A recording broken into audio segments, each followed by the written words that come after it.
کیا اس دفعہ قربانی کی کھالیں چیف جسٹس صاحب کے ڈیم فنڈ میں جمع کروائی جا سکتی ہیں یا ان کو بیچ کر پیسہ دینا وغیرہ بھی جائز ہوگا؟ یہ چیف جسٹس صاحب کا سوال ہے، یہ کسی بھائی نے بھیجا ہے۔ دیکھیں نا، چیف جسٹس صاحب کے دماغ میں تو یہ بات کوئی نہیں آئی ہے، اور بھائیوں کے دماغ میں اس طرح کی باتیں آنی شروع ہو گئی ہیں۔ اصل میں فیس بک پہ بھی اس طرح کی نا اچھا سوال چل رہا ہے۔ پہلی بات یہ ہے کہ یہ جو چیف جسٹس صاحب نے فنڈ قائم کیا ہے نا جی، اس فنڈ سے ڈیم کوئی نہیں بننا۔ ڈیم جو ہے یہ کوئی روپوں، سینکڑوں، ہزاروں، کروڑوں، اربوں میں نہیں بنتا، یہ billions of dollar, come is come 15 Arab dollar چاہیے آپ کو، 1500 ارب روپیہ، اگر 100 روپے کا ڈالر ہو، آپ تو اس سے بھی آگے چلا گئے، یعنی آپ سمجھ لیں 200 ارب روپیہ چاہیے، تب یہ وہ بھاشا ڈیم بننا ہے۔ تو ڈیم تو صرف اس سے نہیں بننا ہے کہ یہ تھوڑے تھوڑے چندہ اکٹھے کرنے سے، جن کے پاس پیسہ ہے وہ زیادہ دیں تو شاید کوئی معاملہ، یہ تو اونٹ کے منہ میں زیرہ ہے۔ باقی جس کی پازیٹیو کوشش ہے ہم اپریشیٹ کرتے ہیں، دیر آئے درست آئے۔ چلیں اب بھی خیال آیا کسی کو، ان کو بھی ریٹائرمنٹ سے کچھ عرصہ پہلے خیال آیا ہے کہ میں بھی ایک چیف جسٹس فنڈ قائم کروں، چلیں پھر بھی ہم اپریشیٹ کرتے ہیں۔ باقی رہا یہ کہ آپ اس فنڈ میں دے سکتے ہیں، دیکھیں اس کے لیے آپ بیسک ڈاکٹرائن اسلامک گورنمنٹ کی سمجھیں۔ اسلامی حکومت میں آپ کا جو مال ہے، بجٹ ہے، وہ ایک ہی پول میں آتا ہے اور وہ ہوتا ہے بیت المال، چاہے مال غنیمت ہو، چاہے صدقات ہوں، اس میں فرض صدقہ زکوٰۃ بھی آ سکتا ہے، نفلی صدقات بھی ہوں۔ ٹیکسز تو اسلام میں ہے ہی کوئی نہیں، اسلام میں ایک ہی ٹیکس ہے، وہ زکوٰۃ ہے۔ یہ سب کی سب چیزیں ایک ہی پول میں آئیں گی اور وہ پول ہوگا بیت المال مرکزی، اسی سے لوگوں کے ویلفیئر کے کام بھی ہوں گے، لوگوں کے وظیفے بھی لگیں گے، سڑکیں بھی بنیں گی، سب کچھ ہوگا۔ تو چونکہ اس کی وجہ سے یعنی اس بیت المال میں سے کبھی تفریق نہیں کی جا سکتی کہ آپ جو ہے وہ اس میں جو زکوٰۃ کا پیسہ ہے وہ علیحدہ کر دیں اور وہ فلاں فنڈ میں لگا دیں، اس طرح نہیں ہوتا۔ اس میں سے سب کے سب معاملات اسی میں سے میٹ ہوتے ہیں۔ زکوٰۃ کے 8 مصرف آئے سورہ توبہ کی آیت نمبر 60 نمبر میں، جس میں نے 2 ویڈیوز ریکارڈ کرائی ہیں، مسئلہ نمبر 95A اور B۔ 95B مسئلہ جو ہے وہ زکوٰۃ کے قدیم اور جدید 70 احکام و مسائل وہ میں نے کور کیے ہیں، زکوٰۃ کا پیسہ ہو، صدقے کا ہو، یہ ساری کی ساری چیزیں آپ اس مین فنڈ میں شامل کریں گے، پھر وہاں کوئی تفریق نہیں ہوگی۔ جب ویلفیئر کے کام ہوں گے پھر امیر کے لیے ہو، یہ نہیں ہوگا کہ غریب آدمی سڑک سے گزر سکتا ہے، امیر نہیں گزر سکتا، یا یہ جو فی سبیل اللہ کنواں کھدوا کے ہم نے پانی والا معاملہ کیا یہ صرف غریبوں کے لیے ہے، امیروں کے لیے نہیں، یہ پاسبل ہی نہیں ہے میرے بھائی۔ بیت المال میں سے آپ نے فنڈ جب جمع ہو جائے گا پھر غریب امیر کی تفریق کے بغیر خرچ ہوگا، ٹھیک ہو گیا جی؟ تو کھالوں کا بھی یہی ہے۔ کھال کا مصرف کیا ہے؟ آپ بخاری مسلم اٹھا کے دیکھیں، نبی علیہ السلام نے صرف ایک چیز سے منع کیا ہے کہ آپ قربانی کی کھال کو بیچ نہیں سکتے، اس کے کسائی کے ہاتھوں اس چیز کے عوض کہ وہ اس کی اجرت لے لیں، اپنے استعمال میں لگائیں۔ بخاری مسلم میں حضرت علی کہتے ہیں کہ نبی علیہ السلام نے ہمیں اجازت دی ہے کہ ہم اس کو بیچیں نہ، اپنے اوپر لگائیں۔ پرانے زمانے میں لوگ مسلح بنا لیتے تھے، ڈول بنا لیتے تھے اسی چمڑے کے۔ جیسے گوشت ہے، گوشت قربانی کا آپ خود نہیں کھاتے، بیچ نہیں سکتے، کھال آپ خود استعمال کر سکتے ہیں، بیچ نہیں سکتے، یا آپ اس کو بیچ کے اس پیسے کو صدقے اور خیرات میں کریں گے، اپنے اوپر نہیں لگائیں گے، اپنے اوپر صرف وہ کھال لگ سکتی ہے۔ اب یہ ساری ڈاکٹرائن اگر آپ سمجھیں تو اس ڈاکٹرائن میں اگر چیف جسٹس کے فنڈ میں کوئی قربانی کی کھالوں کا پیسہ جمع کروا دیتا ہے اور وہ بیت المال اس کو ایز اے ڈکلیئر کیا جائے تو بالکل ٹھیک ہے، اس میں کون سا مسئلہ ہے، کوئی حرج نہیں ہے۔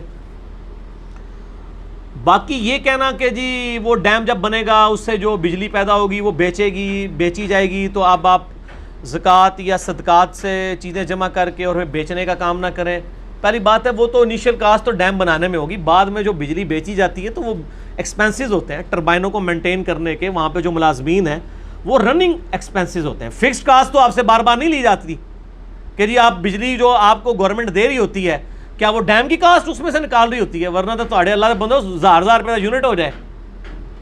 اور آج بھی جو آپ کو یونٹ وہ دے رہے ہیں اتنی کاسٹ اس کی بنانے کی نہیں ہے، بن رہا اگر ان کا یونٹ 5 روپے کا ہے،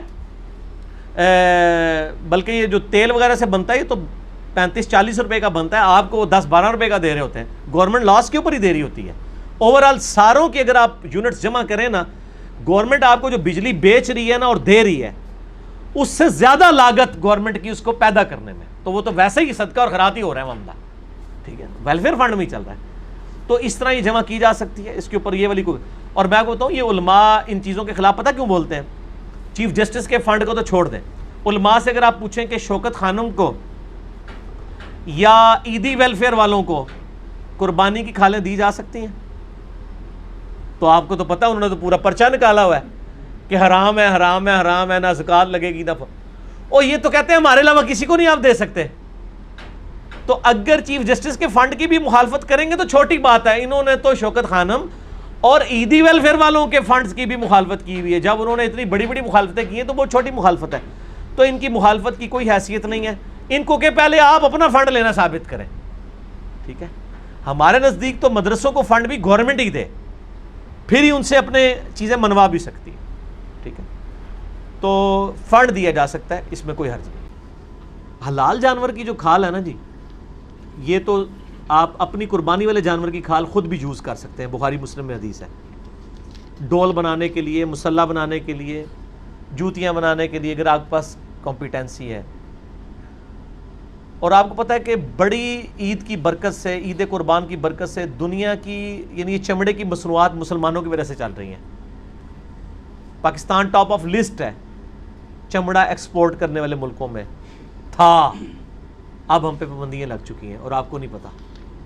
اس کے لیے میں نے آپ کو روک لیا سوال سے, تاکہ میں چونکہ اس وقت ڈرائیونگ سیٹ پہ ہوں نا امت کی, میرا کام ہے کہ امت کو بتائیں کہ امت کے ساتھ کیا ہو رہا ہے.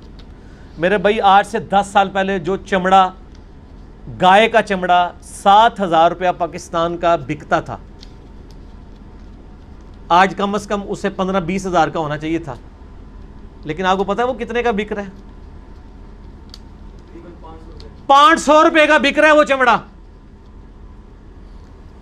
کیونکہ آپ کے اوپر پابندیاں لگ گئی ہیں انٹرنیشنل. یہاں تو کہتے کیا ہوگی, پابندی لگی تو کیا ہوگا, لگ پتا جائے گا. یہ جذباتی ڈاکٹرائن چھڑ دیو, یہ امت نو کہانیاں کڑانیاں دس چھڑ دیو. او جی ملک نو کھا رہے ہیں پھر بھی نہیں ختم ہوندا. او ختم ہو گیا, ایک دہاڑی تمہیں پتہ لگنا ہے. درخت جو ہے اس کے اندر سے جب دیمک اس کو چاٹ جاتی ہے, باہر سے تو آپ کو کھال نظر آ رہی ہوتی ہے, ایک دن دھڑام سے گر جاتا ہے. یہ کون کہہ رہا ہے ختم نہیں ہو رہا, دیمک کی طرح چاٹا گیا. تو میں ایک جنرل بات کر رہا ہوں, صرف آپ کو ایک ایجوکیٹ کر رہا ہوں کہ آپ کے ساتھ اس وقت کیا ہو رہا ہے. بکرے کا چمڑا اس وقت مجھے یاد ہے 400-500 روپے کا, آج سے 10 سال پہلے تھا. اب وہ 50 روپے کا بھی نہیں بکتا, اور وہ بھی ادھار پہ آپ سے کسائی اٹھاتے ہیں. کیوں کہ چمڑا پہلے یہ ہوتا تھا کہ یہ چمڑا ہم باہر ایکسپورٹ کرتے تھے, وہاں سے پرس بنتے تھے چمڑے کی, جوتیاں بنتی تھی, امپورٹ ہوتی تھی ہمارے ملک میں. اب وہ ہم سے چمڑا خریدتے نہیں ہیں, یہاں پہ چمڑا ضائع جا رہا ہے. یہاں ہم نے کہاں سے خریدنا ہے؟ آپ مجھے بتائیں, اس چمڑے میں ویلیو ایڈیشن کر کے آپ جب اس کو بیچیں گے تو آپ سے کس نے خریدنا ہے؟ کوئی پاکستان کی کمپنی اس چمڑے کے اوپر اتنا پیسہ لگانے کے لیے تیار ہی نہیں ہے, کیونکہ وہ جب چمڑے کے اوپر وہ اتنی آپ اس میں چیزیں ایڈ کریں گے تو آپ کو تو وہ چمڑے کا بیگ جو ہے 5,000 روپے کا کس نے خریدنا ہے؟ وہ تو چند ایک لوگ ہیں, تو آپ کیا ساروں کو دیں گے؟ یہ باہر کے لوگ کیا کرتے تھے, وہ چمڑا آپ سے سستا خرید لیتے تھے. ہمارا تو 7,000 روپیہ ہوتا تھا, ان کے لیے تو کچھ بھی نہیں ہے, ان کے تو $70 ہی بننے تھے نا.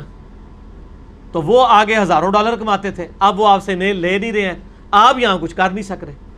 تو یہ جناب ہمارے ملک کے اوپر جو کچھ اس طرح کی صورتحال ہے, ابھی نئی گورنمنٹ جو بھی آنے والی ہے, میں ریکویسٹ کروں گا, میں دیکھیں پہلے بھی دھرنوں کے خلاف تھا, آج بھی میں دھرنوں کے خلاف ہوں. آج اگر پی ٹی آئی کی حکومت آئی ہے تو میں نون لیگ سے, پیپلز پارٹی والوں سے ہاتھ جوڑ کے ریکویسٹ کروں گا, خدا کے لیے 5 سال حکومت چلنے دیں. آپ پروٹیسٹ اپنے اسمبلی میں رکھیں, کوئی دھرنے نہ دیں حکومت کو. یہ continuity democracy is the best revenge. میرا یوٹیوب پہ کلپ بھی آ چکا ہے الحمدللہ اسلامک ڈیموکریسی پہ. پاکستان کا نیکسٹ پرائم منسٹر کون, میں نے 5 پوائنٹس الحمدللہ انٹلیکچوئل لیول کے اوپر ایڈریس کیے ہیں. یہ حکومت چلنے دیں, اگر یہ اچھے کام کریں گے ایکسیپٹ ہو جائیں گے, ادروائز یہ سسٹم خود بخود ان کو ایلیمنیٹ کرے گا. لیکن اگر آپ وہی کام کریں گے جو پی ٹی آئی والے کرتے رہے تو سر اب آپ کے اوپر امتحان آیا. اس وقت جب آپ لوگ کہتے تھے ہمارے پروجیکٹس اس لیے ڈیلے ہو رہے ہیں کہ یہ دھرنے دے رہے ہیں, ملک کو نقصان ہو رہا ہے, اسٹاک اتنی نیچے آئی ہے. سر اس وقت میں نے ووٹ پی ٹی آئی کو ڈالی تھی 2013 میں, سب سے زیادہ میں دھرنوں کا مخالف تھا کہ یہ کام غلط ہو رہا ہے. اور عمران خان صاحب کو اس وقت ہماری بات یہ سمجھ نہیں آتی تھی، لیکن آج عمران خان صاحب کو یہ بات سمجھ آ گئی ہے. اب اگر آپ ان سے پوچھیں کہ یہ دھرنے ہونے چاہیے، یہ ہڑتالیں ہونی چاہیے، تو کہیں گے نہیں اکانومی بیٹھ جائے گی. تو چلیں دیر آئے درست آئے.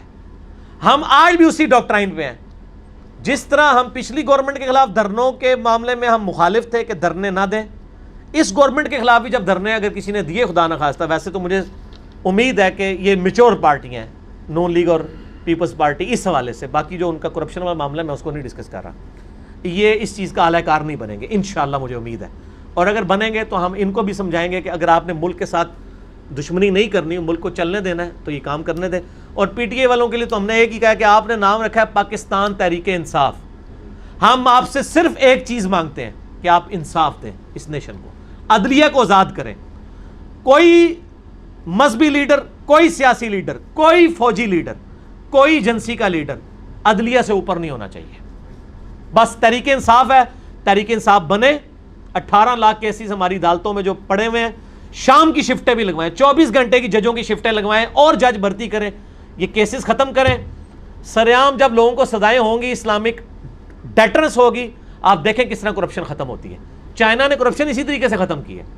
تو ہم صرف ایک چیز مانگتے ہیں نیکسٹ پرائم منسٹر سے کہ وہ انصاف کر دے، عدلیہ آزاد کر دے، عدلیہ کسی کے نیچے نہ لگے، اور جو اپرائٹ جج ہیں، جو کسی سے نہیں ڈرتے، نہ سیاست دانوں سے، نہ فوجیوں سے، نہ ایجنسیوں سے، ان کو اوپر لے کے